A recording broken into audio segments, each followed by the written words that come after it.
ননাই চেৰপাং সমষ্টি আমাৰ কমিটিৰ আহ্বানত আজি ননাই চেৰপাঙত এটা বৃহৎ দলীয় সভা আৰু বৃহৎ এটা জইনিং কাৰ্যসূচী আয়োজন কৰিছে।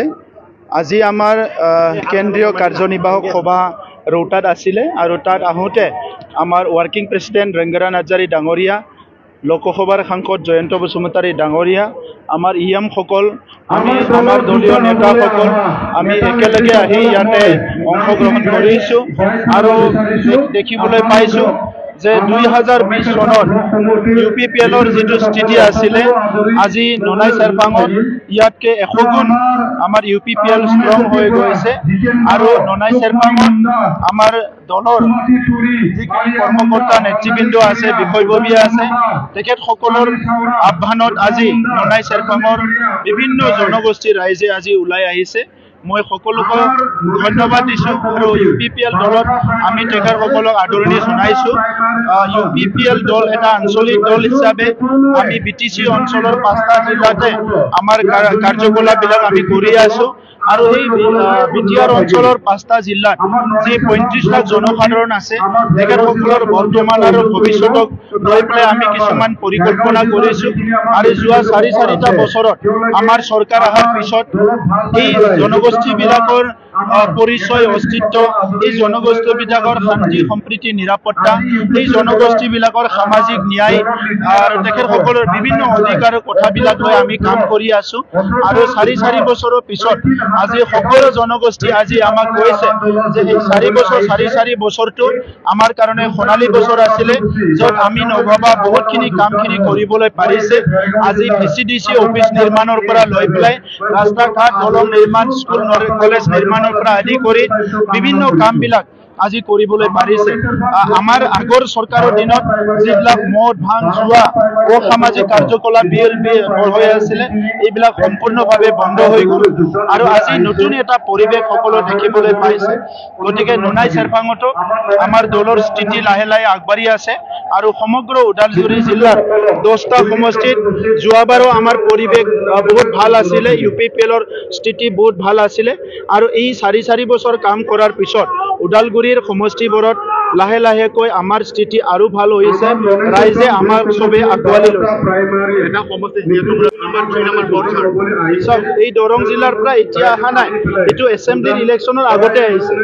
গতিকে পাৰ্লিয়ামেণ্ট ইলেকশ্যনৰ আগতে আহিছে, এছেম্বলি নহয়, পাৰ্লিয়ামেণ্ট ইলেকশ্যনৰ আগতে আহিছে যেতিয়া ডিলিমিটেশ্যন হৈছে আৰু সেই সময়তে তেখেতসকলে গম পাইছে যে আমি ইতিমধ্যে BTRৰ ভিতৰত আহিছোঁ।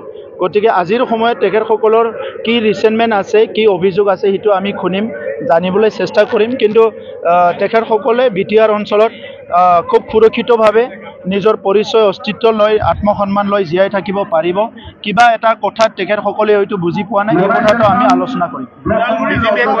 আমিও নিজাববীয়াই কৰিম, দলৰ পাৰ্টিটো নিজাববীয়াই হয়। চাওক, 2029লৈকে কেন্দ্ৰীয়ত NDA চৰকাৰ আছে, তাত আমাৰ 2জন MP আছে। 2026লৈকে দিছপুৰত NDA চৰকাৰ আছে, তাত আমাৰ MLA আছে আৰু ইলেকশ্যন ঘোষণা কৰালৈকে UPPL আৰু BJPৰ চৰকাৰ কাউন্সিলত চলি আছে। গতিকে আজিৰ সময়ত আমি ৰাজনীতি কৰাৰ লগে লগে একে সময়তে BTR অঞ্চলৰ ৰাইজৰ উন্নয়নৰ কামখিনিও কৰি আছোঁ। গতিকে ৰাজনীতিটো বৰ্তমানৰ সময়ত ৰাজনীতি দল হিচাপে, ৰাজনীতি কৰ্মী হিচাপে আমি ৰাজনীতি কৰি আছোঁ। এট দ্য ছেম টাইম ৰাইজৰ উন্নয়ন, ৰাইজৰ বিভিন্ন ইছ্যুবিলাক, মাটি বাৰীৰ পৰা আদি কৰি বিভিন্ন সমস্যাবিলাক সমাধান কৰাটো আমাৰ দায়িত্ব। এইকাৰণে সময়ত আলোচনা কৰাৰ কাৰণে, এলায়েন্সৰ কথা আলোচনা কৰাৰ কাৰণে, বিভিন্ন কথা আলোচনা কৰাৰ কাৰণে আজি CWC কমিটিত আমি কমিটি গঠন কৰি দিছোঁ। CWC মিটিঙত পৰৱৰ্তী সময়ত তেখেতসকলে আলোচনা কৰি আমি এটা সিদ্ধান্ত ল'ম। BJPয়ে কৈছে ৰাজনীতিৰ পাকঘৰটো কোনটো হয়, ৰাজনীতিৰ বাহিৰৰ ঘৰটো কোনটো হয়। আমি এতিয়া নিজৰ জন্মস্থানত, নিজৰ জাগাত, নিজৰ মা দেউতাক সেৱা কৰিবলৈ ওলাই আহিছোঁ।